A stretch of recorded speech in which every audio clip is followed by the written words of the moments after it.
Good afternoon, ABR-MarketWatch viewers. Today's market story is one of mixed signals and ongoing tensions, as optimism among small businesses rises in most sectors, yet uncertainty looms over the Fed and U.S. markets.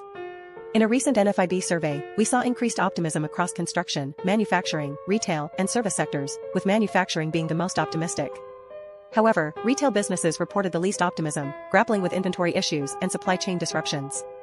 The services industry showed a modest increase, but concerns over labor scarcity persist. Meanwhile, in a surprising move, President Donald Trump fired Federal Reserve Governor Lisa Cook, causing global investor unease due to concerns over potential politicization of policy. This comes amidst Trump's long-standing criticism of Fed Chair Jerome Powell and his calls for lower interest rates.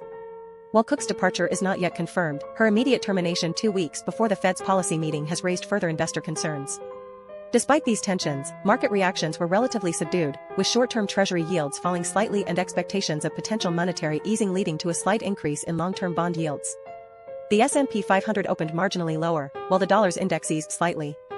Investors are now weighing the potential impact of Trump's trade deals, which could attract significant foreign investment into the U.S., thereby supporting the dollar and U.S. equities.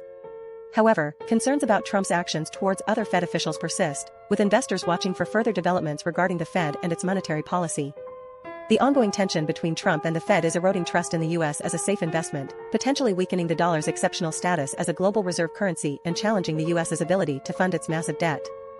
Foreign investors have been gradually withdrawing capital from U.S. markets since Trump took office, with a significant shift towards global ex-U.S. equity funds. The dollar index has lost over 9% of its value this year, while U.S. stocks have struggled to match the double-digit gains seen in other markets. In today's trading, U.S. stocks are largely stable despite President Trump's criticism of the Federal Reserve and threats to dismiss a Fed governor. The move has increased uncertainty about the central bank's independence and potential for a more dovish policy. Meanwhile, new orders for key U.S. manufactured capital goods increased more than expected in July, signaling a strong start for business spending in Q3. As we look beyond our borders, global markets are also feeling the impact of Fed uncertainty and political instability, particularly in Europe. The race for AI dominance is heating up as tech giants like Microsoft, Google, Amazon, Meta, and Oracle are pouring massive investments into AI development. However, the success of these initiatives hinges on their ability to generate returns. That's today's market story for you, ABR MarketWatch viewers. Stay tuned for more updates as we navigate these dynamic financial waters.